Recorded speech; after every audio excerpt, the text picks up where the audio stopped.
지난주에 우리는 비극으로 끝나버린 것만 같은 유다의 멸망 이야기를 보았죠. 그러나 하나님은 그 이야기를 끝내지 않으시고 더 하실 이야기가 남은 듯이 에필로그를 써내려 가시는 그 장면을 통해 은혜를 묵상해 봤습니다. 이미 유다가 멸망하기 직전에 포로로 끌려갔던 왕이에요. 37년이나 세월이 흘렀습니다. 나라도 망해버렸고 모든 사람들이 그 왕의 존재를 잊고 있었던 그 여호야긴 왕을 하나님은 37년 만에 감옥에서 꺼내셨죠. 그리고 약속하신 메시아가 오시는 통로를 계속 이어가시는 거예요. 오늘은 거기서 이어지는 내용을 좀 살펴볼 건데요. 그 족보를 한번 보겠습니다. 여호야긴이 풀려난 이후에 글씨가 좀 보이시나요? 제가 쭉 이제 이렇게 자손들이 퍼져나가는 거예요. 그 풀려난 여호야긴을 통해서. 이제 역대상 3장에 나오는 이야기인데요. 제가 일단 네모 박스를 3대까지만 표시한 이유가 있습니다. 역대상 3장 17절 이하를 보시면 사로잡혀간 여고냐의 이름이 여호야긴이죠. 아들들을 낳았어요. 큰아들의 이름이 스알디엘, 그리고 여러 아들들을 낳았는데 이 정황상 큰아들을 통해 장손을 통해 이 족보가 흘러가야 되는데 이 큰아들인 스알디엘에게 아들이 없었던 것 같습니다. 그러나 모세 때 율법으로 이미 주셨던 형사 취수제, 형이 아들이 없이 죽었을 때는 동생의 그 형수를 취하여 아들을 낳고 그 형의 이름을 잇게 한다. 그 법에 따라 이거는 정황상 추측입니다. 이 원래 셋째 아들이었던 여호야긴의 셋째 아들이었던 부다냐의 이 아들인 스룹바벨이 큰 형인 스알디엘의 아들로 족보가 올라가게 되죠. 그래서 이 여호야긴, 스알디엘, 스룹바벨 이 순서로 족보가 이어지는 겁니다. 예수님이 오시는 족보까지 쭉 진행이 되는데 제가 스룹바벨까지만 표시를 한 이유가 있습니다. 이 스룹바벨이 이제 그 바벨론 땅에서 계속 살고 있었겠죠. 3대째 살고 있었던 그 시기에 바벨론의 급변 사태가 일어난 거예요. 자, 이 급변 사태는 렘브란트의 그림으로 좀 설명을 대신할 건데요. 렘브란트의 벨사살 왕의 잔치라는 그림을 보면은요, 이게 성경 이야기인데요. 하루는 이 바벨론의 왕이었던 벨사살이 그의 선주였던 느부갓네살이 예루살렘에서 탈취해 왔던 성전의 그릇들을 술잔 삼아 잔치를 벌였습니다. 그런데 그 잔치를 한참 흥청망청 술을 마시는데 갑자기 허공에 손가락 형상이 나타나서 벽에다가 알 수 없는 글을 쓰는 거예요. 그래서 이 글을 누가 읽고 해석할 수 있냐 해서 다니엘을 불러왔더니 다니엘이 읽어줍니다. 메네 데겔 우바르신. 무슨 뜻이냐 했더니 하나님께서 왕의 나라를 저울에 달아보았더니 부족함이 보여서 이제 바벨론은 여기서 끝입니다. 바벨론이 나라가 망하고 메대와 바사의 연합군에게 넘어갈 것입니다 라고 다니엘이 예언을 했는데요, 그날 밤에 그 예언이 그대로 성취가 되었습니다. 이게 다니엘 5장 30절 이하 한번 볼까요? 그날 밤에 갈대아 왕 벨사살이 죽임을 당하였고 메대 사람 다리오가 나라를 얻었는데 그때 다리오는 62세였더라. 바벨론이, 그러니까 여호야긴 왕이 풀려나서 3대째 스룹바벨 때까지 이 3대가 이어져서 바벨론에 살고 있는데 바벨론이 망해버린 거예요. 이 바벨론을 멸망시킨 사람이 누구냐면 페르시아 제국의 키루스 2세입니다. 이 사람의 이름을 기억해 놓으세요. 키루스 2세가 바벨론을 멸망을 시켰지만 아직 페르시아는 굉장히 제국을 확장할 일이 많았기 때문에 임시로 이 키루스 2세가 자신의 삼촌이자 장인어른인 메디아 왕국의 키악사레스 2세에게 이 바벨론 지역을 잠시 다스리도록 왕으로 세웠습니다. 약 2년 정도요. 섭정 왕으로 세운 그 키악사레스 2세가 성경에 나오는 다리오 왕입니다. 이제 오늘 본문을 읽다 보면 저 후대의 페르시아에 또 다리오가 나오거든요. 이름은 같지만 다른 사람이에요. 이 다리오는 이 키루스 2세의 삼촌이자 장인으로서 다니엘과 사자굴 이야기 우리가 잘 알죠. 그 이야기에 등장하는 왕이 바로 이 키악사레스 2세 다리오 왕입니다. 그러니까 다니엘이 사자굴에 들어갈 때는 이미 바벨론이 망한 이후에 그 땅에 이제 메디아 왕국이 다스리던 때에 일어났던 사건이었고요. 자, 그러니까 키루스 2세 이 중간사 계보를 한번 보면은요, 너무 이제 이게 지금 파란색이 바벨론의 왕들의 계보고요, 빨간색이 페르시아 왕들의 계보인데 바벨론 왕 마지막에 글씨가 잘 안 보이겠지만 벨사살 왕입니다. 우리에게 필요한 부분만 좀 잘라서 확대해 보도록 하죠. 자, 다음 확대한 사진을 보시면, 자, 마지막 저 벨사살이 끝나는 위치에 있는 왕이 다리오 섭정왕이기 때문에 위에 조그맣게 써 있고 아래 키루스 2세라고 나와 있죠. 이 왕이 바로 왕으로부터 이제 페르시아 역사가 시작이 되는 거. 우리가 기억해야 될 왕들을 제가 좀 이렇게 네모 박스를, 빨간색이 이제 키루스 2세고요. 아래쪽에 이제 초록색 박스는 아하수에로 왕입니다. 이 계보에서 이제 아하수에로는 에스더의 남편이죠. 그 영하 300에 나는 관대하다, 그 사람이에요. 크세르크세스. 그 사람 때가 이제 성경에 기록이 되고, 그 아래 아닥사스다, 그의 아들이죠. 아닥사스다는 이제 파란색으로 제가 표시를 했는데, 이게 오늘 우리가 읽었던 에스라 느헤미야 시대입니다. 그래서 이 키루스 2세의 계보를 우리가 좀 정리를 했고요. 아하수에로 왕의 왕비였던 에스더는 유대 전승에 따르면 아들이 없었어요. 딸을 낳았는데 그 딸이 다마스피아고, 그 다마스피아의 남편이 바로 아닥사스다입니다. 그러니까 이건 이제 성경에 나오는 이야기는 아니고 유대 전승이지만, 아닥사스다 때 에스라나 느헤미야가 고위 관직을 차지하고 그들이 포로 귀환하는데 아닥사스다가 굉장히 호의적일 수밖에 없었던 그 배경이 에스더의 후광이었다. 우리가 이 정도만 이해를 하고 넘어가면 될 것 같아요. 여기서 우리가 제일 중요하게 봐야 될 것은 빨간색 네모 박스, 다리오의 잠시 섭정 이후에 이제 제국의 통치자로 왕위에 오른 이 키루스 2세. 이 사람이 누구냐? 바로 이 시대로부터 150여 년 전에 선지자 이사야를 통해 하나님께서 예언하신, 하나님이 세우실 목자였습니다. 이사야 44장 28절을 보면은요, 아직 150년 전이니까 이 사람이 태어나기도 한참 전이죠. 150년 전에 이사야를 통해 그 사람의 이름까지도 하나님이 예언을 하십니다. 읽어보시죠. 고레스에 대하여는 이르기를 내 목자라, 그가 나의 모든 기쁨을 성취하리라 하며, 예루살렘에 대하여는 이르기를 중건되리라 하며, 성전에 대하여는 내 기초가 놓여지리라 하는 자니라. 이사야는 아직 예루살렘이 멸망하기도 이전 시대의 사람 아닙니까? 그런데 이사야는 예루살렘의 멸망을 이미 보았고, 그 멸망 이후에 회복시키실 하나님의 비전도 보았어요. 그리고 하나님이 누가 그 일을 할 거냐? 고레스라는 왕이 나타날 거다. 이미 150년 전에 예언하셨던 그 사람.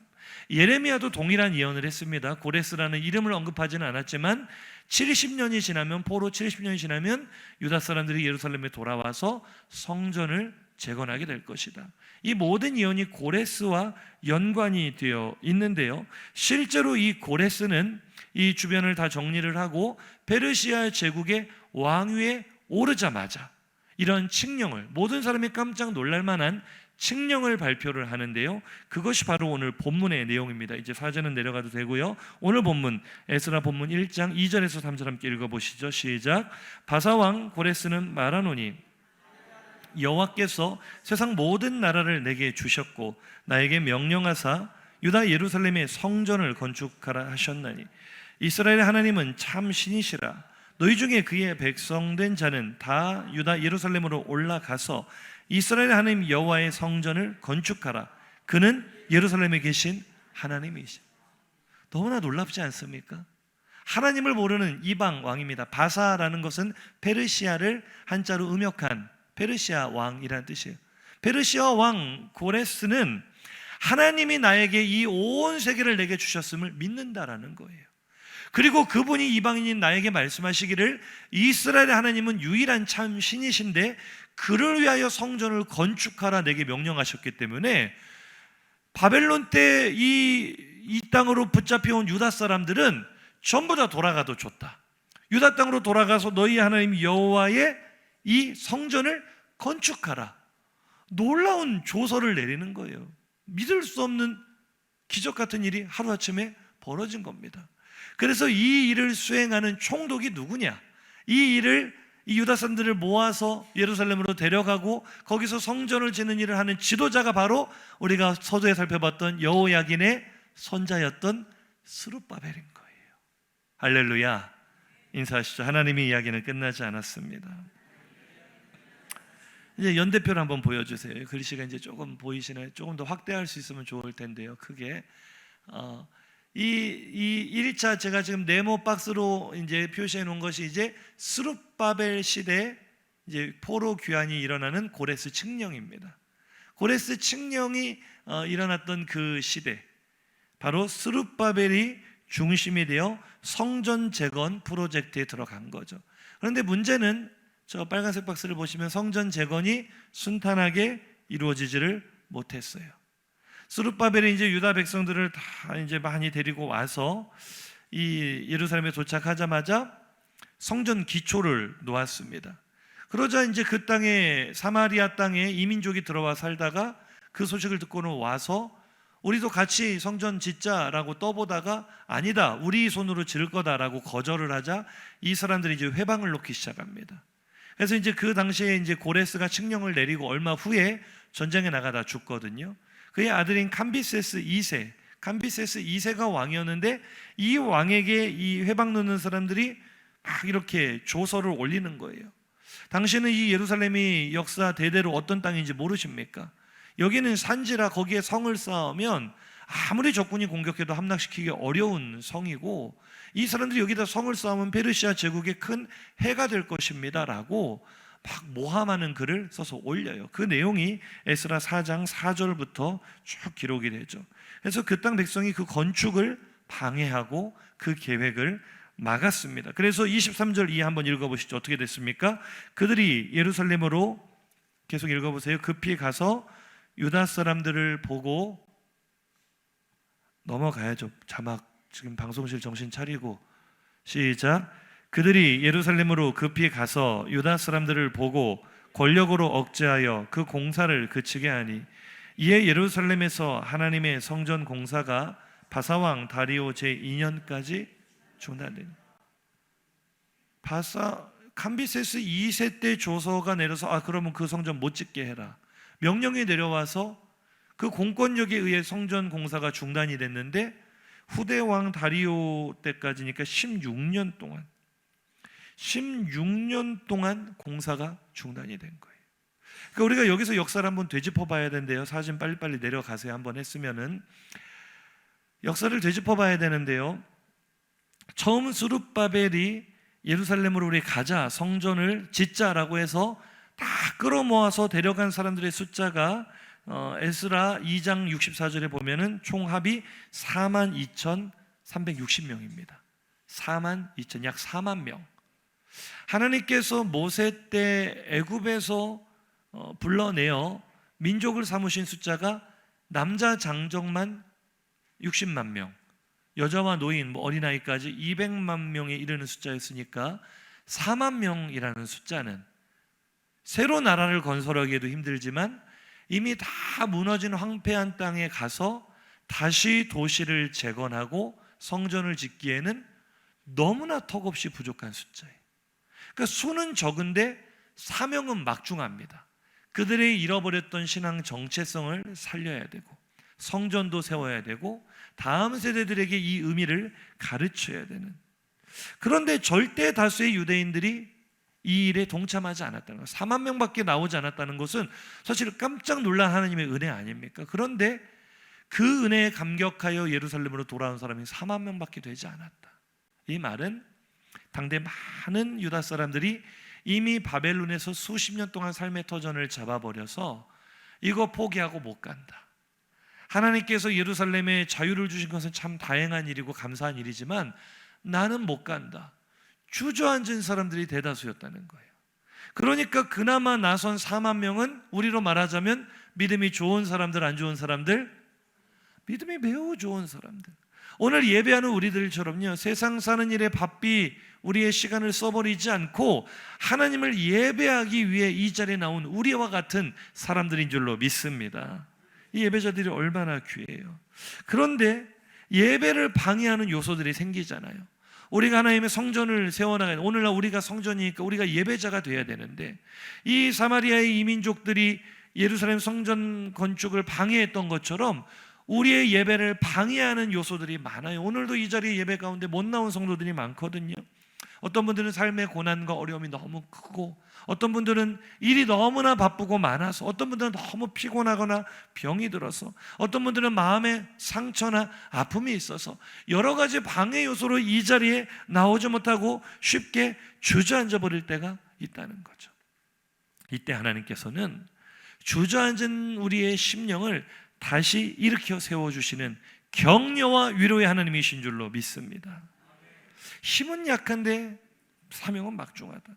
쓰러져 버렸어요. 스룹바벨이 쓰러지고 지도자들이 쓰러지고 유다 사람들이 기대를 품고 예루살렘에 왔다가 16년 동안이나 성전을 못 세우고 그냥 살게 되자 낙심해 있을 때 하나님께서 그들을 격려하기 위해 보내신 선지자가 바로 우리 성경에도 있죠. 학개와 스가랴 선지자입니다. 이들을 통해 이런 메시지를 주시는 거예요. 학개 1장 3절 이하 시작. 여호와의 말씀이 선지자 학개에게 임하여 이르시되 이 성전이 황폐하였거늘 너희가 이때 판벽한 집에 거주하는 것이 옳으냐. 이 말이 무슨 말입니까? 지금 지쳐있고 소망을 잃어버린 유다 사람들을 향해 하나님 주신 메시지는요, 오늘 우리에게 주시는 메시지와 동일하거든요. 오늘 우리의 삶이 점점 피폐해져 가는 이유가, 우리가 점점 힘이 없어져 가는 이유가 물질 때문도 아니고 환경 때문도 아니고 어떤 건강 때문도 아니고 하나님과의 관계 때문이라고 하나님은 말씀하시는 거예요. 성전을 건축해야 될 일을 뒤로 미루고 예배자가 되어야 될 사명을 뒤로 미루고 다른 일들에 아무리 바쁘게 살아도 우리 형편이 나아지는 것이 아니라 점점 더 어려워질 것이라는 하나님의 말씀이었어요. 이 말은 곧 성전을 다시 건축하라는 권면이었고, 학개와 스가랴가 우리가 그 불렀던 찬양의 가사도 거기서 나온 거잖아요. 큰 산아 스룹바벨 앞에서 평지가 될지라. 어떤 어려움이 있어도 하나님께서 스룹바벨에게 힘을 주시고 지쳐있는 유다 백성에게 힘을 주시고 아멘 안 하시니까 하나님께서 우리 화평교회에게 힘을 주시고 저에게도 힘을 주셔서 우리의 지친 영혼을 다시 일으켜 세우시고 위대한 일을 이루시겠다는 약속이었어요. 이 말을 들었을 때 지쳐있던 유다 백성들이 힘을 얻었습니다. 마음의 감동을 받았습니다. 그리고 성전을 다시 짓기 시작한 거예요. 16년 만에 하나님께서 도와주시니 순적했습니다. 드디어 완성이 되었죠. 그게 에스라 6장 14절 이하 이야기입니다. 한번 읽어보시죠. 시작. 유다 사람의 장로들이 선지자 학개와 이또의 손자 스가랴의 권면을 따랐으므로 성전 건축하는 일이 형통한지라. 이스라엘 하나님의 명령과 바사왕 고레스와 다리오와 아닥사스다의 조서를 따라 성전을 건축하며 일을 끝내되 다리오 왕 제6년 아달월 3일에 성전 일을 끝내니라. 아멘. 얼마나 감사한 일입니까? 그들의 무너졌던 기초를 이제 다시 세운 거예요. 우리가 부흥이라는 찬양을 보면은 우리의 무너진 기초를 다시 세워달라는 간구가 나오잖아요. 그들이 이제 희망의 불씨를 살려가기 시작한 겁니다. 얼마나 그들이 감격이 되고 기뻤던지 성전 봉헌식을 하면서 유월절을 지켰습니다. 유월절 마지막으로 지켰던 때가 요시야 왕 때예요. 지난주 우리가 살펴봤잖아요. 유다 나라가 망하기도 전 요시야 왕 때 지켰던 마지막으로 지켰던 유월절을 오랜 세월이 흘러 그들이 포로에서 돌아와 16년 동안이나 못 지었던 성전을 다시 지어놓고 그들이 유월절을 지켰을 때 그 감격이 어땠습니까? 어땠을 것 같습니까? 그들은 정말 하나님의 복이 이제 임할 것이라 확신했을 거예요. 기쁨으로 감사로 예배하며 이제는 하나님께서 이 성전에 이전 영광보다 더 큰 영광을 주시며 놀라운 부흥을 주실 것이라는 기대가 넘쳐 흘렀을 거예요. 여기까지 제가 포로로 붙잡혀간 유다 사람들의 그 에필로그 이어지는 이야기를 간략하게 설명을 했는데요. 자, 이제부터 잘 들으셔야 됩니다. 여기까지가 에스라 6장까지의 내용입니다. 그러니까 우리가 에스라를 1장부터 쭉 읽어가는데요, 지금 에스라가 이 책을 기록하는 시점에서 볼 때 1장에서 6장까지의 내용은요, 에스라 자신과는 상관없는 이야기예요. 에스라 본인은 7장에 이제 등장을 해요. 7장에 처음 등장을 해요. 그러니까 지금 에스라가 이 책을 기록하는 현재의 시점은 몇 장이다? 7장. 1장부터 6장까지 이야기는요, 에스라가 경험하지도 못한 까마득한 옛날 이야기. 그러니까 지금 에스라의 시점으로부터 80년 전 이야기를 기록하고 있는 거예요. 자기가 기록하는 성경 전체 10장 중에 절반이 넘는 6장의 지면을 할애해서 지나간 이야기 역사를 기록하고 있는 거예요. 왜 그랬을까? 왜 그랬을까? 자, 이제 이게 조금 이상하죠. 다시 한번 연대표를 보겠습니다. 연대표를 보시면, 자, 이겁니다. 성전이 재건이 되고 이제 에스라가 여기까지 이야기를 기록을 했으면 80년 전 이야기니까 뭐 1차 포로 귀환이 80년이고 뭐 16년, 20년, 적어도 한 60여 년 전에는 그래 성전이 완공이 됐으니까 그 사이에 스토리가 있어야 될 거 아니에요. 지금 에스라 시대까지 오기까지. 그런데 에스라는 딱 80년 전 포로들이 1차로 귀환할 때로부터 성전이 완성될 때까지 이야기만 기록을 해놓고 그 후 뒤로 57년이라는 긴 세월을 침묵하고 있습니다. 성경 전체 어느 곳에서도 이 시간을 기록하고 있지 않아요. 유일하게 이 시간에 대한 기록은 저 예루살렘에서 성전을 재건한 사람들이 어떻게 되었는지는 모르겠고, 아직 안 가고 버티고 있었던 그 페르시아에 남아있는 사람들이 있잖아요. 바벨론 때부터 삶의 터전 잡아놓고 그 사람들 사이에 일어났던 이야기가, 57년 사이에 일어난 이야기가 유일하게 기록된 성경이 바로 에스더입니다. 자, 그들은 기대했습니다. 우리가 하나님께서 우리에게 자유를 주시고 우리를 다시 본국으로 돌아가게 하심으로 우리가 성전도 재건을 했다. 이제 하나님께서 이 예루살렘에도 이 페르시아에도 복을 주실 것이다. 이런 기대를 하지 않았겠어요? 그런데 57년 동안 감감무소식입니다. 예루살렘에 무슨 일이 있었는지, 어떤 부흥이 일어났는지, 어떤 좋은 일이 일어나고 어떤 하나님의 복이 임했는지 전혀 성경은 침묵하고 있으며 적막감이 가득하죠. 그 사이 페르시아에 남아있었던 절대 다수의 유대인 사회는 어떻게 될 뻔했습니까? 우리가 잘 아는 대로 하만이라는 이 페르시아 권력자의 음모에 빠져 민족 전체가 말살될 뻔했습니다. 하나님께서 은혜로 미리 에스더를 왕으로 세우셔서 에스더를 통해 그 민족을 구원하지 않으셨다면 그들은 성전 재건해놓고 정작 절대 다수의 유다 사람들은 페르시아에서 몰살당할 뻔했다고요. 참 이상하지 않습니까? 사실은 페르시아는 이 시기에 가장 잘 나갔어요. 고레스가 하나님의 명령에 따라 유다 백성들을 돌려보내서인지는 모르겠지만 그 뒤로 잠깐 정치적으로 어려운 시기가 있었지만 다리우스 대왕이 이것을 정리를 하고 그의 아들인 크세르크세스, 그러니까 에스더의 남편인 아하수에로 때 페르시아 제국은 전성기를 달렸습니다. 전 세계를 지배했고요. 그 행정 관할적이 얼마나 넓었는지 127도를 두었다 그러잖아요. 어마어마한 게 페르시아는 더 확장되고 더 잘 나가는데 정작 진짜 복을 받아야 될 것 같은 성전까지 재건한 유다는, 성전 재건한 사람들은 소식도 없고 안에 남아있는 사람들은 몰살 당할 뻔하고, 왜 이런 일이 생기는 거냔 말이에요. 에스라가 오늘 이 충격적인 사건을 경험하면서, 에스더와 동시대 사람이니까 에스라는 우리 민족이 멸절당할 뻔한, 물론 하나님의 역전 드라마로 우리가 다 살고 원수들을 다 무찌르기는 했지만 한바탕은 다 죽을 뻔했잖아요. 에스라가 충격을 받았습니다. 왜 하나님이 우리에게 자유를 주셨는데, 우리를 다시 돌아가게 하시고 성전도 짓게 하셨는데 왜 복이 많은 것이 아니라 저주와 같은 이런 고난이 닥쳐오는가? 에스라가 고민 끝에 내린 결론은 왕의 허락을 받아 내가 예루살렘으로 돌아가야 되겠다. 사람들을 다시 불러 모아 80년 전처럼 우리도 다시 예루살렘으로 돌아가야 되겠다. 그 스토리가 이제 에스라 7장부터 본격적으로 시작이 되는 겁니다. 현재 이야기. 그러니까 짧아요. 에스라 자신의 이야기는 굉장히 짧아요. 왜냐하면 그 7장부터 이야기도 대부분은 다 사람들 이름 기록하고 숫자 기록하고 그런 이야기거든요. 에스라가 돌아가기 위해서 사람들을 불러 모아 보니, 왜 이 민족이 하나님의 복을 받지 못하고 더 망할 길로 이런 위기를 맞이하는지 알 것도 같아. 이유를 왜 그런가 하고 봤더니요, 자, 다시 한번 우리가 복습해 보죠. 80년 전에 고레스 왕이 칙령을 내려 자기가 왕위에 즉위하자마자 모든 유다 사람들은 돌아가도 좋다, 돌아가서 예루살렘 성전을 건축해라 라고 말했을 때, 자, 퀴즈입니다. 설교를 잘 들으신 분들 맞추실 수 있어요. 그때 모여서 예루살렘으로 돌아간 사람들의 숫자가 대략 몇 명? 와, 진짜 깜짝 놀랐어요. 역사가 인사하시죠. 대단하십니다. 설교를 엄청나게 집중해서 들으시네요. 적은 숫자라고 했는데 4만 명이었어요. 4만 명. 그러니까 에스라가 이렇게 적은 숫자가 저렇게 돌아가서 고군분투하고 저 성전을 짓는데 저렇게 20년이나 세월이 흐르고 이래서는 안 되지. 기대했을 거예요. 내가 사람들을 좀 이렇게 왕의 조서도 받았겠다. 아닥사스다 왕이 누구든지 가도 좋다, 에스라와 함께 누구든지 가도 좋다 칙령을 내렸거든요.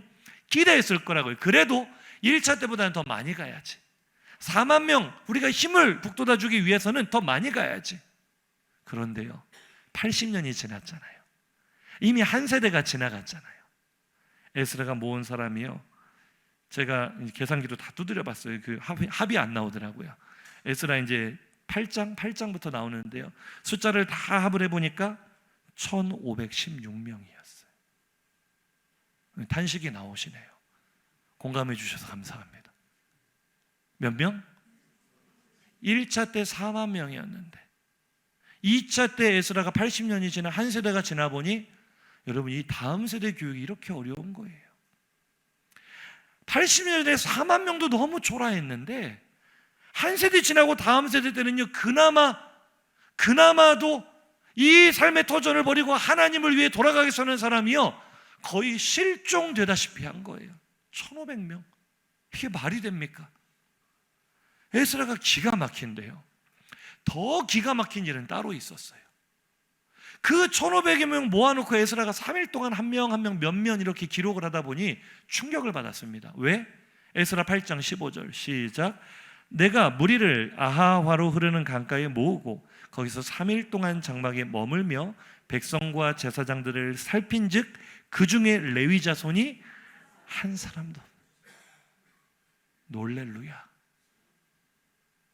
아니, 그나마 다 망한 것 같은 다음 세대 가운데 그나마 일반 백성들은 1500명이라도 돌아가겠다고 나오는데 이 사람들 누가 인도할 거예요? 누가 하나님께 예배 드릴 수 있도록 서포트할 거냐고요. 레위 사람이 있어야 제사를 드리고 성전에서 하나님을 예배할 거 아닙니까? 다른 사람은 다 몰라도 이 1500명이 만약에 레위인들로만 똘똘 뭉쳐 1500명이 만들어졌으면 그래도 에스라가 힘든 중에 위로를 좀 받았을 것 같아요. 그래도 역시 레위인들은 다르구나. 오늘로 말하자면 그래도 신학생들은 좀 다르구나. 그래도 목회자들은 좀 다르구나. 아니, 일반 백성들은 그나마 없는 중에 1500명이라도 삶의 터전 버리고 돌아가겠습니다 나왔는데 그들을 지도할 영적 지도자가 한 사람도 없더라. 사랑하는 성도님들, 이게요 그냥 고개 끄덕할 일이 아니고요, 지금 우리가 직면하고 있는 현실입니다. 지금요 한국 교회의 현실이 어떤 줄 아세요? 우리 교회 정도로 작은 교회는 그만두고요, 올 가을에 총회장 되시는 우리 명성교회 김종영 목사님이 이번 노회 때 그 말씀하셨거든요. 요즘 한국교회 현실이 이렇습니다. 명성교회는 그래도 우리 동구에서는 제일 크고 규모 있는 교회 아닙니까? 9개월 동안 지금 보목사님을 못 모시고 있대요. 놀라는 척이라도 좀 해보세요. 9일이 아니고 9주도 아니고 9달 동안, 여러분 그 정도 규모 되는 교회는요 부목사님들에게 뭐 사택 제공부터 해서 대우가 좋아요. 지방에 있는 교회도요 교회 사이즈에 따라 교역자의 대우가 달라집니다. 그러니까 다른 교회는 몰라도 그런 교회는요 서로 가려고 해서 경쟁이 붙고 그런 상황이에요.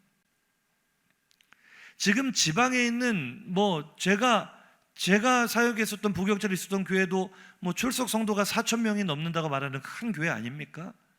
그 교회도요 경쟁 없어요. 지금 원서만 내면 누구나 들어가. 누구나 억울하더라고. 나는 그렇게 힘들게 은혜로 들어갔는데 지금요 목회자들이요, 전도사님들은요 지방에 씨가 말랐어요. 씨가. 그나마도 목사님들은 그래도 청빙이 조금이라도 1년이라도 기다리면 되기는 되거든요. 전도사님들은요 죽어도 서울 아래로 안 내려가려고 합니다. 그러니까 우리 교회 전도사님들, 간사님 귀하게 여겨주시기 바랍니다. 옆 사람 보고 인사하시죠. 참 귀합니다. 올려고를 안 해요. 올려고를. 힘들고 고생하고, 우리 김한결 전도사님만 해도 매 주마다 여기서 서울로 왕복하잖아요. 학교 가는데 6시간, 오는데 6시간.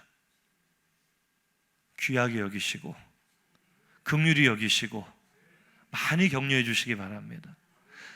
저는요 다른 거 다 몰라도요 하나님께서 이거 보고 복 주시겠다 저는 확신하는 거예요. 아무도 힘들기를 가려고 하지 않을 때 앞장서서 하나님 그 짐 제가 지겠습니다, 하나님께서 기억하실 줄로 믿습니다. 요즘이요, 참, 제가 전도사 사역했던 교회 담임 목사님 최근에 이제 연락할 일이 있어서 인사 나누고 연락드리는데, 그 교회도 규모가 작지 않거든요. 근데 목사님께서 주보 출력해서 접는 걸 다 혼자 하시고 계시더라고요. 목회 지금 담임 목회 한 20년 하셨을 텐데, 규모가 있는 교회. 왜 그러시냐고 여쭤봤더니 부목사님이 1년이 넘도록 안 오신대요. 아무리 공고를 내고 청빙을 해도 안 오신대요. 그나마 전도사님들 몇 번 모실 기회가 있었는데, 세상에, 제가 이런 말까지 해야 되는지 모르겠지만 사례가 너무 적어서 편의점 알바하는 게 낫다고 안 온답니다. 이게 지금 현실이에요. 에스라가 느꼈던 암담함을 오늘 우리가 느껴야 돼요. 그리고 기도해야 돼요. 울어야 돼요. 그래야 한국교회에 소망이 있을 줄로 믿습니다. 힘든 자리에 레위 사람 한 사람도 보이지 않았다고요. 자신을 내어드리고 포기하고 자기를 부인한 일에 앞장서야 될 지도자들이 한 사람도 콧배기로 비추지 않는 거예요. 에스라가 출발하기 전부터 코가 석자나 빠진 거예요. 야, 이 하나님께서 이 페르시아라는 보금자리 안에 딱 자리 잡고 죽어도 안 나가려고 이 사람들 깜빡 한바터면은 멸절당할 뻔했던 이유가 우연이 아니구나. 우연이 아니구나. 정신 차려야 될 줄로 믿습니다. 그래서 에스라가 거의 반강제로 소수의 레위인들을 긁어 모읍니다. 그 심정이 어떻겠어요? 억지로 거의 멱살을 잡아 끌어당기다시피 긁어 모아서 출발하는 거예요. 출발하는 거예요. 그렇게 해서 귀환을 했더니, 귀환을 하자마자 이제 성전에서 번제를 드리고 예배를 딱 드리고 나자마자 그 땅에 살던 지도자들이 에스라에게 와서 전해주는 소식이 무엇입니까? 9장 1절 2절입니다. 시작. 이일 후에 방백들이 내게 나와 이르되 이스라엘 백성과 제사장들과 레위 사람들이 이 땅 백성들에게서 떠나지 아니하 가증한 일을 행하여 그들의 딸을 맞이하여 아내와 며느리로 삼아 거룩한 자손이 그 지방 사람들과 서로 섞이게 하는 방백들과 고관들이 이 죄도. 기가 막힌 거예요. 57년 동안이나 성전을 재건한 그 유다 공동체, 예루살렘 공동체, 뭐 이렇다 할 기별도 없고 좋은 소식도 없던 이유가 달리 있는 게 아니라, 그 정도로 얻어맞고 그 정도로 혼이 났으면, 하나님의 은혜로 그 땅에 돌아가서 성전까지 지어놨으면 똑바로 살아야 되겠어요? 지멋대로 살아야겠어요? 에스라가 두 번째 2차로 포로들 데리고 1500명 데리고 가서 처음 들려온 소식이 뭐예요? 또 지멋대로 살고 있답니다. 하나님이 금지하시는 이방인들과 통혼을 하며 그들의 신앙 정체성을 스스로 훼손하고 있답니다. 얼마나 기가 막히고, 더 기가 막힌 건 그 일에 앞장서는 인간들이 백성들을 이끌어야 될 지도자들이랍니다. 에스라가 얼마나 기가 막혔는지 주저앉아서 3절 이하 보세요. 속옷과 겉옷을 찢고 머리털과 수염을 뜯으며 기가 막혀 앉아있는 거예요. 에스라가 그렇게 온종일 앉아있다가 드디어 기도를 시작하는데, 에스라의 기도가 뭡니까? 하나님, 내가 부끄럽고 낯이 뜨거워서 하나님 앞에 얼굴을 못 들겠습니다. 우리 죄악이 너무 많아서 정수리에 넘칩니다. 그 이후의 기도가 뭐예요? 이스라엘의 역사를 지금 말씀 바로바로 따라오세요. 요약하는 거예요. 하나님께서 우리가 말씀에 순종하지 않았더니 우리를 이방 나라 여러 왕들의 손에 넘기셨습니다. 우리를 망하게 하셨습니다. 그래서 우리는 다 끝난 줄 알았습니다. 그런데 하나님께서 그 여호야긴을 통하여 에필로그로 그 생명을 이어가게 하시고 그의 손자 스룹바벨을 통하여 우리를 조금 소생하게 하셨습니다. 하나님 우리에게 희망을 주셨습니다. 그리고 우리를 돌아가게 하셔서 우리 하나님의 성전을 세우게 하셨습니다. 지금 자신이 경험한 일들을 다 말한 거잖아요. 마지막 우리 10절 같이 읽어보시죠. 시작. 우리 하나님이여, 이렇게 하신 후에도 우리가 주의 계명을 저버렸어. 이제 무슨 말씀을 하오리? 이게 에스라의 기도예요. 기가 막혀서 하나님 앞에 통곡하며 올려드리는 기도가, 하나님 성전 재건하면 잘 될 줄 알았습니다. 성전 다시 지었으니 복 받을 줄 알았습니다. 그런데 이게 뭡니까 하나님? 그 역사를 경험한 우리 유다 백성들이 하나님의 은혜로 되돌아간 그 땅에서 성전까지 재건해놓고 한다는 짓이, 그 역사를 잊어버리고 또 이러고 있으니 하나님 앞에 낯이 뜨거워 얼굴을 못 들겠습니다. 처참한 그들의 영적 상태를 보면서요, 이스라엘을 향해 에스라는 절망했어요. 조금도 변하지 않는 모습에 절망했어요. 그런데 에스라는 포기하지 않죠. 이 또 망해버려야 할 이 나라와 민족을 위해 회개합니다. 마치 자신이 지은 죄를 회개하듯이 나라와 민족의 죄를 짊어지고 하는 이 기도가 오늘 우리의 기도가 되기를 간절히 소망합니다. 오늘 우리의 모습이 꼭 이것 같지 않으세요? 우리 대한민국은요, 오늘도 우리 석태호 집사님 기도해 주셨지만 하나님이 세우신 나라예요. 역사를 공부해보면 부인할 수가 없어요. 폐허더미에서 이 나라를 이렇게 세우신 분은 하나님입니다.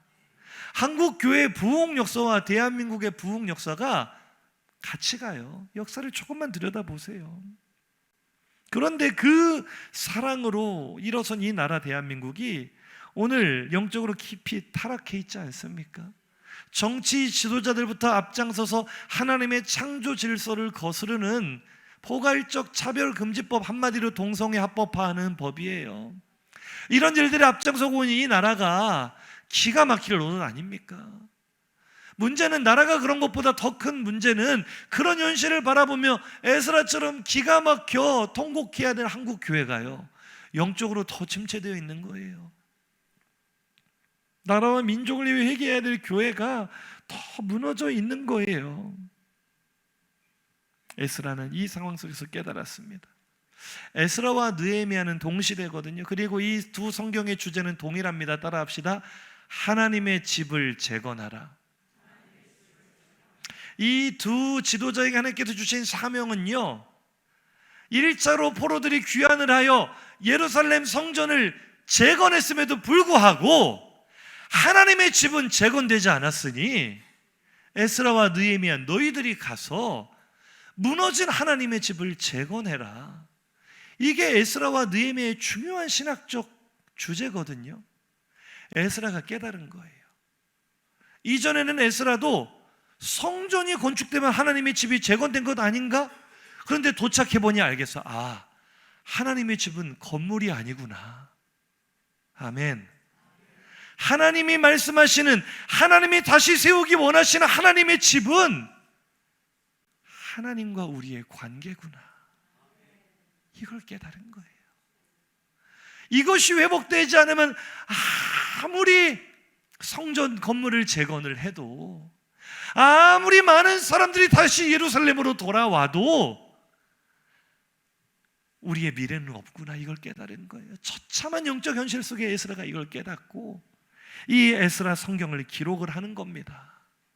왜 에스라가 자신의 이야기를 적지 않고 80년 전의 역사를 거슬러 올라가서 자신도 경험하지 못하고 들어서 알고 있는 고레스 왕 때의 이야기를 기록하는 것일까요? 왜 80년 전 고레스가 왕에 오르자마자 유다 사람들은 돌아가라, 최초로 우리에게 독립을 선포했던, 자유를 주었던 그때의 이야기를 기록했던 것일까요? 우리가 먼저 세워야 될, 우리가 재건해야 될 성전은 바로 우리 자신이기 때문인 줄로 믿습니다. 그런 의미에서 오늘 본문 1절을 다시 한번 보시죠. 시작. 바사왕 고레스 원년에 여호와께서 예레미야의 입을 통하여 하신 말씀을 이루게 하시려고 감동시키심에라고 했어요. 감동시키심에. 고레스가 어떤 정치적 목적으로 그런 칙령을 발표한 게 아니고, 고레스가 누군가의 로비 때문에 그런 일을 한 것이 아니고 하나님께서 고레스의 마음을 감동시키셨다는 거예요. 그런데 이 감동이라고 번역한 히브리어 단어 우르라는 단어를 원뜻을 살펴보니까요, 이 우르의 원뜻은 따라 하실까요? 잠에서 깨우다. 잠에서 일으켜 깨운다는 뜻이, 잠자는 사람을 흔들어서 깨운다는 뜻이. 하나님께서 자기의 능력으로, 자기의 전술로 세계를 정복했다고 착각하는 고레스의 잠든 영혼을 깨우신 거예요. 누가 너에게 이 제국을 선물해 줬는가를 깨닫게 하신 거예요. 잠들어 있는 그의 영혼을 깨워 하시는 말씀은 하나님의 집을 건설하게 하라는 거였어요. 잠든 예배가 깨어나는 것, 잠든 영혼이 깨어나는 것, 우리 교회가 깨어날 차례인 줄로 믿습니다. 지난주에요, 굉장히 큰 이슈가 있었습니다. 그 아이돌 그룹 중에 전 세계적으로 인기가 있는 BTS 들어보셨죠? 이 BTS의 소속사가 하이브라는 소속사인데요, 이 서울대 출신의 작곡가 방시혁 씨가 설립한 회사예요. 처음에는 작은 구멍가게 같았지만 지금은 우리나라 연예 기획사 중에 가장 큰 규모를 자랑합니다. 뭐 재산 규모가 수조 원에 달한다고 하니까요, 어마어마한 문화의 힘이죠. 그런데 이 기획사가 유일한 약점이요, 이 BTS 같은 남자 그룹은 잘 만드는데 걸그룹을 만드는 족족 실패를 하는 거예요. 걸그룹을 잘 만들어야 어떻게 하면 좋을까라고 고민을 하다가 SM이라고 하는 원래 제일 컸던 기획사의 이 프로듀서를 하고 있었던 민희진이라는 사람을 스카웃을 해왔습니다. 이 사람은요, 손대는 그룹마다 대박이 터지는 마이더스의 손이에요. 우리나라에서 걸그룹을 제일 잘 만드는 이 사람을 많은 돈을 주고 스카웃을 해왔습니다, 하이브가. 그래서 만들어낸 걸그룹이 아시는 분은 아시겠지만 뉴진스라는, 지금 우리나라에서 제일 인기가 많은 걸그룹이 바로 저 뉴진스거든요. 그러니까 민희진은 자신의 명예도 찾고 돈도 많이 벌고, 하이브는 엄청난 걸그룹도 만들어내고 윈윈인 것 같았어요. 그런데 지난주부터 이상한 소문들이 이제 언론에 흘려지기 시작했습니다. 이 민희진 씨가 자신의 많이 회사로부터 받은 지분을 이용해서 회사의 경영권을 빼앗으려 한다. 아주 돈밖에 모르는 못된 니은 그런 사람이다. 뭐 이런 뉴스가 막 이렇게 막 퍼져나가면서 이 사람이 마녀사냥을 당하기 시작해서 전 국민으로부터 저렇게 못된 여자가 있어? 회사가 1,000억을 주기로 했다는데 1,000억이 부족해서 회사를 집어삼키려고 그래? 아주 그런 뉴스들로 온 나라가 떠들썩했을 때 이분이요, 지난주에 기자회견을 했어요. 기자회견할 때 사람들이요, 저 사람이 무슨 말을 할 말이 뭐가 있다고 기자회견을 하냐, 뭐 그냥 눈물 좀 짜고 죄송하다고 하고 끝나겠지, 욕먹겠지, 다 그렇게 하면서 막 비난하고, 처음에는 이분이 긴장해가지고 말도 못하고 그랬어요. 그런데 갑자기 기자회견이 시작되자마자 돌변하더니 대본도 없이 성명문도 없이 2시간을 속사포 랩을 쏘는데, 이야, 이분을 욕하던 국민들의 마음이 완전히 돌아섰어요. 이게 공중파의 생방송으로 다 중계가 되는데요, 욕이란 욕을 막 있는 대로 막 다 하는데, 보통 때 같으면 사람들이 막 욕할 거예요. 뭐 저 사람 저렇게 무식하냐, 저 공중파의 방송에 저러면 어떻게, 그런 사람 하나도 없어요. 온 국민이 민희진 씨의 팬이 됐습니다. 속이 다 시원하다고, 갑질하는 그 기업에게 진짜 할 말 잘했다고. 어느 정도로 이게 이슈가 됐냐면요, 저분이 입었던 저 옷이요, 인터넷에 바로 완판이 돼버렸어. 바로 그날 썼던 모자도요, 다 품절돼 버렸어. 아니, 어느 정도로 이분이 옆에 그 변호사들을 대동하고 나왔거든요. 변호사들은 혹시나 이분이 좀 말실수를 할까 봐 옆에서 자꾸, 아니 대표님 그 말씀 하시면 안 됩니다, 됐다고, 나는 말해야 된다고 막 변호사도 뿌리치고 할 말 다 하는데요, 대단하더라고요. 저 변호사들이 굉장히 비싼 변호사들이에요. 사람들이요, 저 사람들 수임료가 얼마인 줄 아느냐, 30억이라고. 30억. 왜 30억 했더니 이마에 써 있다고, 30억이라고. 그런 사건이 있었어요. 그런데 이 모든 일에 발단이 된 뉴스가 뭐였냐면, 민희진 씨 측에서 자기들끼리 작당 모의를 한 문건이 하나 발견이 됐는데, 회사를 어떻게 집어삼킬 것이냐, 이제 이게 법적으로는 불가능한 것이라고 밝혀지고 있거든요. 결론은 나와봐야 알겠지만 그 문건의 제목이 프로젝트 1945였다.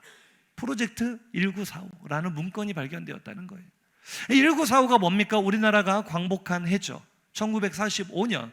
그러니까 대한민국이 1945년 일본으로부터 독립했듯이 민희진이 독립하려고 저걸 만든 것이 아니냐라고 해서 이게 막 이제 루머를 생산하고 퍼뜨려진 거예요.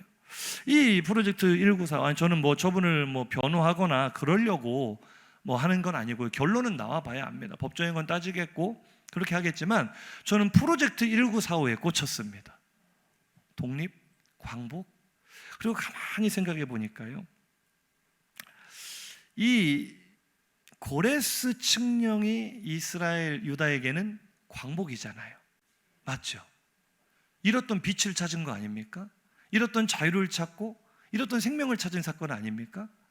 그 광복의 사건, 왜 에스라가 1장 1절을 시작할 때 80년 전 자신이 경험도 못했던 고레스 칙령으로 시작했을까? 광복을 기억하자는 거예요.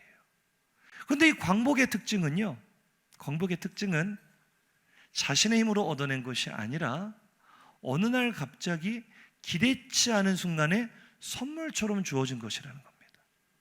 우리나라의 독립이 어떻게 이루어졌죠? 광복이 수많은 순국선열, 애국지사들이 목숨을 바쳐 독립운동을 했습니다. 그러나 그 운동을 통해 우리나라 독립을 얻지는 못했어요. 참 안타깝지만 우리는 힘이 너무 약했고 일본은 너무 강했어요. 그러나 우리가 광복을 쟁취한 것은 우리의 힘과 노력이 아니라 어느 날 갑자기 선물처럼 역사를 주관하시는 하나님의 손길에 의해 일본의 원자폭탄이 투하가 되고 일본의 무조건 항복을 통해 우리는 광복을 얻었습니다. 광복은요, 값없이 너희가 자유를 얻었다라는 기쁜 소식, 복음이에요. 오늘 유다 민족들도 똑같죠. 바벨론의 포로로 잡혀가 나라를 잃어버리고 왕을 잃어버리고 그냥 정처 없는 세월을 70년을, 아직 70년이 다 지나진 않았지만 수십 년을 지나고 있습니다. 그때 어느 날 갑자기 값없이 고레스에 의해 돌아가도 된다, 광복을 얻은 겁니다. 그들이 복음을 들은 겁니다.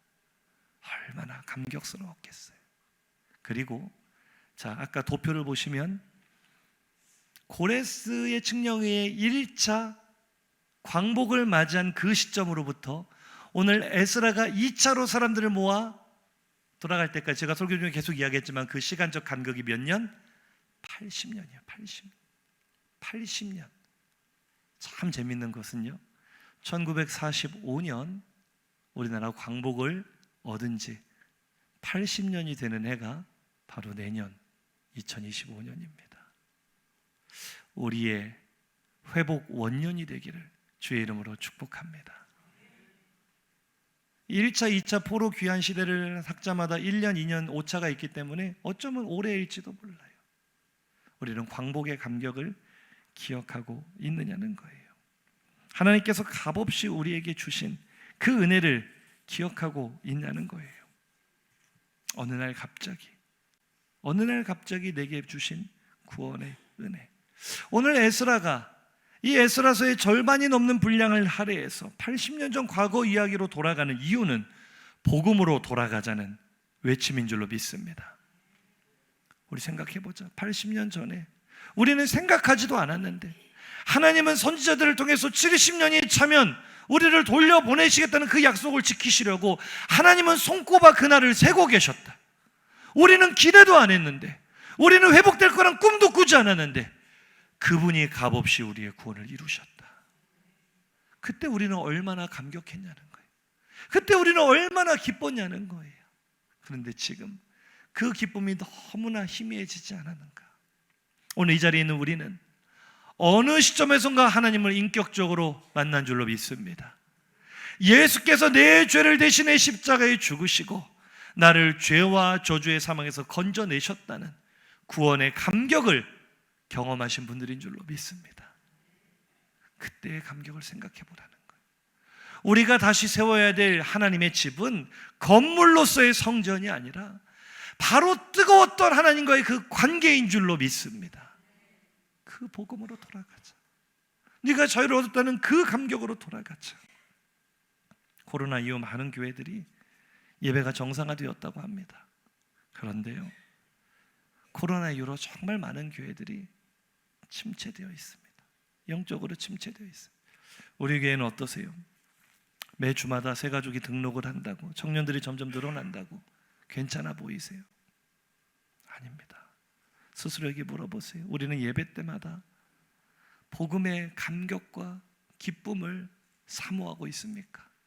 하나님을 예배한다는 기대감에 빠져 있습니까?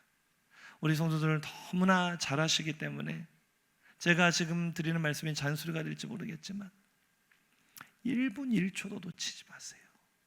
저는 예배 드리러 나올 때 10시 40분이 되었는데 아무리 주방 일이 바쁘고 아무리 다른 일이 바빠도 예배의 자리에 우리 성도들이 없으면 저는 낙심이 돼요. 에스라의 감정을 느껴요. 하나님, 우리가 오늘 이 자리에 왜 왔습니까? 식사 준비하는 거 중요해요. 안내하는 거 중요해요. 우리 중요한 일들 많아요. 찬양도 연습도 중요해요. 그런데요, 우리가 오늘 이 자리에 나온 것은요, 우리를 구원하신 하나님의 그 구원의 감격, 내가 처음 들었던 복음, 그때의 그 감격을 기억하며 하나님을 기뻐하기 위해 이 자리에 나온 것입니다. 하나님을 높여드리기 위해 이 자리에 나온 것입니다. 예배의 자리보다 더 소중한 건 없어요. 제가 오늘 예배 전에 찬양 담당 전사님을 불러서 그런 오더를 줬어요. 찬양대가 나와서 찬양하고 가운을 갈아입기 위해 밖에 나갔다 오는 것조차도 못하게 해라. 1분 1초조차도 허비하지 말아라. 이곳에 하나님의 영이 충만하시다면 우리는 온전히 하나님께만 집중하여서 그분이 값없이 나를 구원하셨다, 그분이 값없이 나를 사랑하셨다, 그분이 내가 잃어버렸던 생명을 되찾아 주셨다, 그분이 나의 미래를 새롭게 허락하셨다, 그 감격으로 하나님을 예배하는 것이 진정한 회복인 줄로 믿습니다. 말씀을 묵상하면서 제 옛날이 떠올랐어요. 군 제대 이후 복학을 해서 임용고시를 볼 것인가, 신학교에 갈 것인가 막 갈등하며 어떻게든 목사가 안 되려고, 이번 다니엘 기도회도 보니까 강사님도 그러셨더라고요. 목사 어떻게든 안 되려고 발버둥 치며 안 되는 이유들을 조목조목 이야기할 때 하나님께서 저를 설득하신 방법은 지금 생각해보니 다른 게 아무것도 아니었어요. 복음이었어요. 내가 너를 사랑한다, 내가 너를 위해 이런 일을 행했다. 제가 그 시기에요, 어떻게 보면 제 인생에서 가장 하나님과 친했던 시기 같아요. 아니, 그때는 길만 걸어가도 눈물이 흐르고 버스만 타도 눈물이 흐르고, 사람들은 이상하게 생각했을 거예요. 잘생기고 멀쩡한 사람이 맨날 울고 있으니까 뭐 여자친구한테 차였나. 그런데 저는요, 그때 걸음걸음이 하나님과의 감격스러운 만남이었어요. 정말 이 길 말고는 내가 택할 수 있는 길이 없겠다라고 인정할 때까지 하나님은 그 복음으로 제 영혼을 만져주셔. 내가 너를 사랑한다, 내가 너를 위해 큰 일을 행했다. 지금 말씀을 열심히 준비해서 설교를 아무리 잘 전해도, 교회를 아무리 잘 일으켜도 하나님이 진짜 저에게 원하시는 것은 바로 그때의 그 감격인 거예요. 내 안에 복음이 충만했을 그때 하나님을 향한 그 사랑인 거예요. 그 고백인 거예요. 사랑하는 성도님들, 그것이 살아계십니까? 우리는 일주일 동안 청년 다니엘 기도를 통해 강사님들로부터 수없이 같은 메시지를 들었습니다. 그 복음의 순수성을 회복하자는 거예요. 내가 처음 만난 예수 그리스도 그 첫사랑을 회복하자는 거예요. 순수하게 돌아가자는 거예요. 오늘 에스라가 이 고레스 이야기를 꺼내는 것이 바로 그것입니다. 80년 전 우리는 값없이 구원을 받았다는 거죠. 우리가 들었던 그 복음의 감격을 생각하자는 거죠. 우리가 비록 적은 수가 지금 돌아갈지라도 우리 안에 그 감격이 살아있다면 하나님은 적은 자를 통하여 큰 나라를 변화시킬 줄로 믿습니다. 우리가 비록 작은 교회라 할지라도 우리가 복음의 그 감격과 기쁨으로 회복된다면 그것이 이 땅의 회복의 시작이 될 줄로 믿습니다. 오늘 그것을 기억하시며 정말 하나님의 기쁨에 대는 그 삶의 관계가 회복되시기를, 우리 안에 놀라운 회복이 일어나기를 예수 이름으로 축복합니다. 들은 말씀을 생각하며 우리 결단의 찬양으로 나아가겠습니다. 조금 생소한 찬양일 수 있겠지만 제가 미리 올려드리면서 함께 은혜를 나누려고 했던 이유는요, 우리 함께 옆 사람과 이렇게 고백하시죠. 다시 일어날 때입니다. 내가 일어날 때입니다. 사랑하는 성도님들, 예배의 자리가 점점 채워진다고 해서 나와 하나님의 관계가 가까워지는 거 아니에요. 청년들의 수가 많아진다고 해서, 교회가 활기를 띈다고 해서 나와 하나님과의 관계가 가까워지는 게 아니에요. 오늘 나의 고백으로 하나님께 나아갑시다. 내 마음에 복음이 흥했던 곳에서 다시 아버지를 만나고, 주님 내 마음에 연약한 눈물의 끝에서 또 나를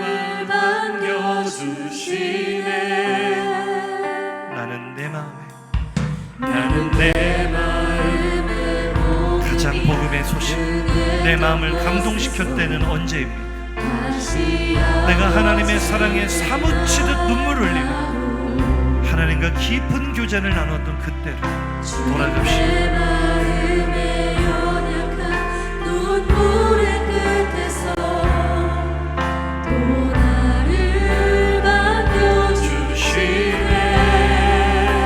나는 비록 작다 생각했던 그의 부르심 다시 나를 회복해 하시네. 고백합시다. 다시 일어나 주를 예배하니 내 모든 기쁨이 되리. 그의 기쁨 우리가 원하는 예배는 무엇입니까? 오늘 내가 회복하기 원하는 예배는 어떤 모습입니까? 잠든 영을 깨우는 예배로 나갑시다. 다시 일어나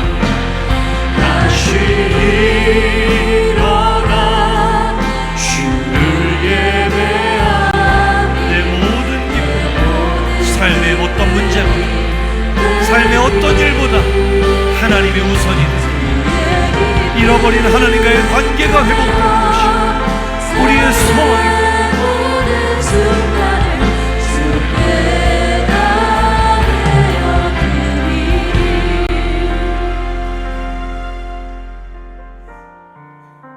우리 찬양의 가사를 생각하면서 이 시간 함께 통성으로 기도하겠습니다.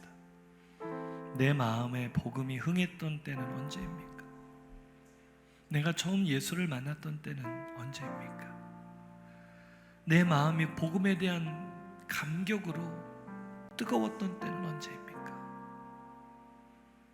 지금 그 가슴으로 살고 계십니까?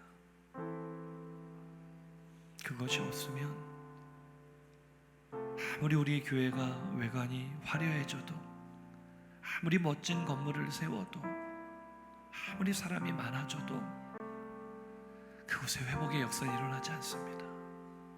생명이 살아나고 생명의 강물이 흘러가는 역사는 건물로 세워지는 것이 아니라, 사람으로 이루어지는 것이 아니라, 잃어버렸던 우리와 하나님과의 관계가 회복될 때 나타나는 것입니다.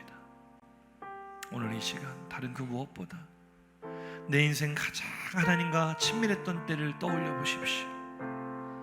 내가 하나님이 나를 사랑하시는구나, 하나님이 나를 구원하셨구나, 그 사실을 처음 깨닫고 내 마음이 너무나 기쁘고 너무나 감격이 되어서 주를 위해 내 모든 걸 다 드릴 수 있다고 고백했던 그때로 돌아가십시오. 그것이 오늘 하나님이 우리에게 명하시는 회복입니다. 하나님, 눈에 보이는 화려함에 속지 않겠습니다. 다른 사람의 열정적인 모습에 함께 얹혀가지 않겠습니다. 내 마음을 돌아보겠습니다. 내 중심을 돌아보겠습니다. 그리고 오늘 내가 다시 이렇게 세워야 될 나의 예배, 나의 고백, 나의 성전을 다시 세우겠습니다. 우리 주여 한번 부르짖고 통성으로 기도합니다. 주여